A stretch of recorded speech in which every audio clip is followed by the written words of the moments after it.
Smartphone market এখন চরম unstable. গত কয়েক মাসে স্মার্টফোনের প্রাইস যেভাবে বেড়েছে তাতে 30,000 টাকা বাজেটের মধ্যে পারফেক্ট ফোন খুঁজে পাওয়া খড়ের গাদায় সুই খোঁজার মতো অবস্থা। তবে টেনশনের কোনো কারণ নেই, আমি রিসার্চ করে এমন 3টা স্মার্টফোন খুঁজে বের করেছি যেগুলো এই মুহূর্তে best value for money. So আপনার বাজেট যদি হয়ে থাকে 25 থেকে 26,000 টাকার মধ্যে, সেক্ষেত্রে আপনি রিয়েলমি নার্জো 90 এই স্মার্টফোনটাকে কনসিডার করতে পারেন। এই স্মার্টফোনটার 2টা ভেরিয়েন্ট পাওয়া যাচ্ছে।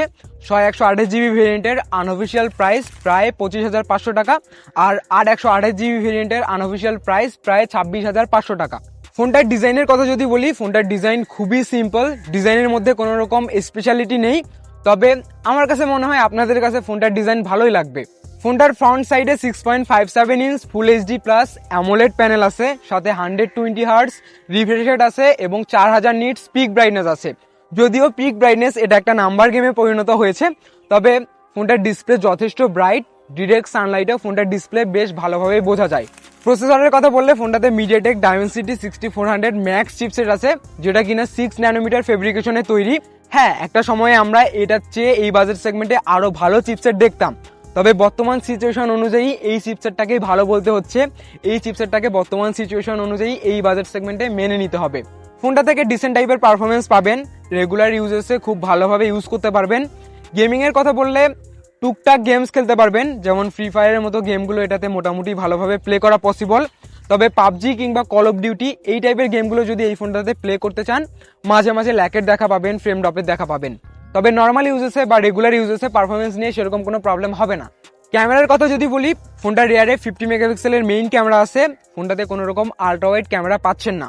এই প্রাইস পয়েন্টে আসলে এই সময় দাঁড়িয়ে অন্য কোনো ব্র্যান্ডও আল্ট্রা ওয়াইড ক্যামেরা প্রোভাইড করছে না, স্পেশালি এই বাজেট সেগমেন্টে। তবে এই স্মার্টফোনটার ফ্রন্টে কিন্তু 50 মেগাপিক্সেলের সেলফি ক্যামেরা আছে। ওভারঅল এই স্মার্টফোনটা থেকে ডিসেন্ট টাইপের ক্যামেরা পেয়ে যাবেন। ক্যামেরাকে আমি খুব বেশি ভালোও বলবো না, আবার খুব বেশি খারাপও বলবো না। বাজেট সেগমেন্ট অনুযায়ী এই ফোনটার ক্যামেরা ঠিক আছে। ফোনটাতে 7000 mAh এর ব্যাটারি পাচ্ছেন উইথ 60 ওয়াট ফাস্ট চার্জিং। আপনি যদি হেভি ইউজারও হয়ে থাকেন, এই ফোনটা থেকে মোটামুটি টেনে টুনে 2 দিনের মতো ব্যাটারি ব্যাকআপ পেয়ে যাবেন।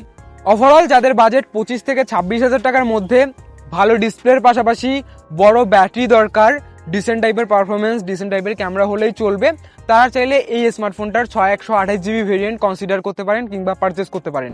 নেক্সটে আপনার বাজেট যদি আর কিছুটা বাড়ানো সম্ভব হয়, অর্থাৎ 27,000 টাকার আশেপাশে হয়, সেক্ষেত্রে মটোরোলা মোটো G96 আপনার জন্য বেস্ট অপশন হতে পারে। এই স্মার্টফোনটার 128GB ভেরিয়েন্ট বর্তমানে 27,000 টাকার আশেপাশে পাওয়া যাচ্ছে। ফোনটার ডিজাইনের কথা যদি বলি, ফোনটার ডিজাইন বেশ স্লিক এবং মিনিমালিস্টিক। ব্যাক সাইডে ইকো লেদার আছে, প্লাস্টিক ফ্রেম আছে। ওভারঅল পার্সোনালি আমার কাছে ফোনটার ডিজাইন ভালোই লেগেছে। ফোনটার ফ্রন্ট সাইডে 6.67 inch full HD plus POLED panel আছে, সাথে 144 হার্টজ রিফ্রেশ রেট আছে এবং 1600 নিটস পিক ব্রাইটনেস আছে। বাজেট সেগমেন্ট অনুযায়ী ফোনটার ডিসপ্লে বেশ ইমপ্রেসিভ, বেশ ভালো। স্পেশালি এই বাজেট সেগমেন্টে আপনাকে 144 হার্টজ দিচ্ছে, যেটা কিনা এই সময় দাঁড়িয়ে খুবই রেয়ার। প্রসেসরের কথা বললে ফোনটাতে স্ন্যাপড্রাগন 7S Gen 2 আছে, যেটা কিনা 4 ন্যানোমিটার ফেব্রিকেশনে তৈরি। এই বাজেট সেগমেন্ট অনুযায়ী প্রসেসরটাও বেশ ভালো। এই ফোনটা থেকে বেশ ভালো পারফরমেন্স পাওয়া যাবে। রেগুলার ইউজেসে পারফরমেন্স নিয়ে সেরকম কোনো প্রবলেম হবে না। হ্যাঁ, চাইলে ফোনটাতে গেমও খেলা যাবে।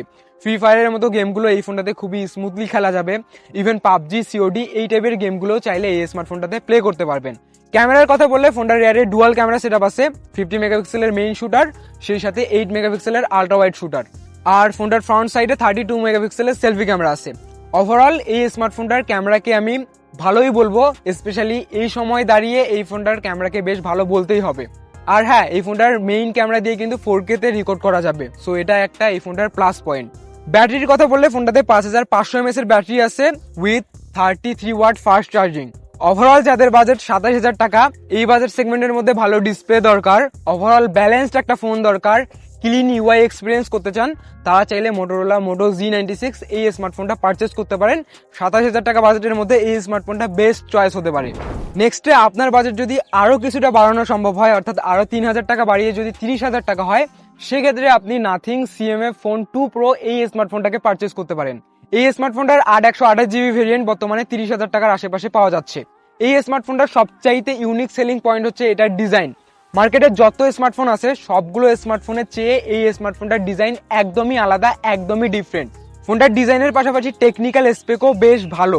যেমন ফোনটার ফ্রন্ট সাইডে 6.77 inch full HD plus AMOLED panel আছে, সাথে 120 হার্টজ রিফ্রেশ রেট আছে এবং 3000 নিটস পিক ব্রাইটনেস আছে। বাজেট সেগমেন্ট অনুযায়ী ফোনটার ডিসপ্লে বেশ ভালো।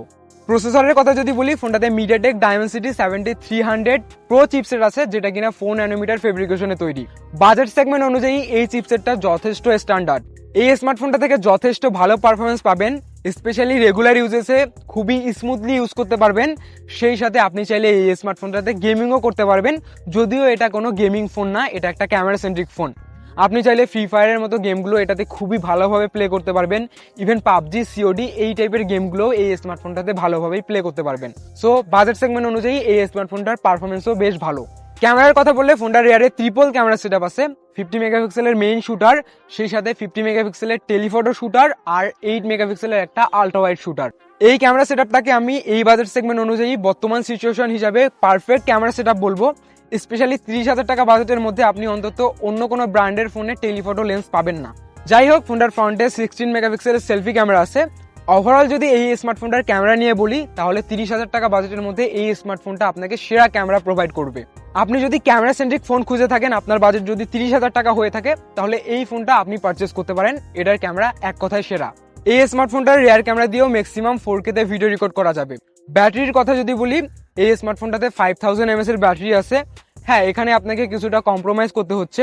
এখন মোস্ট অফ দ্য স্মার্টফোনগুলোতে 6000-7000 mAh এর ব্যাটারি ইউজ করা হচ্ছে, সেখানে এই স্মার্টফোনটাতে 5000 mAh এর ব্যাটারি আছে। সো এখানে আপনাকে একটু কম্প্রোমাইজ করতে হবে। আদারওয়াইজ এটাতে 33 ওয়াট ফাস্ট চার্জিং এর সাপোর্ট পাবেন, 5 ওয়াট রিভার্স চার্জিং এর সাপোর্ট পাবেন। সো এই স্মার্টফোনটা কাদের পারচেস করা উচিত? ওয়েল, যাদের বাজেট 30,000 টাকার আশেপাশে, ইউনিক ডিজাইনের একটা স্মার্টফোন দরকার, সেই সাথে সেরা ক্যামেরা দরকার, তারা চাইলে চোখ বন্ধ করে এই স্মার্টফোনটাকে পারচেস করতে পারেন।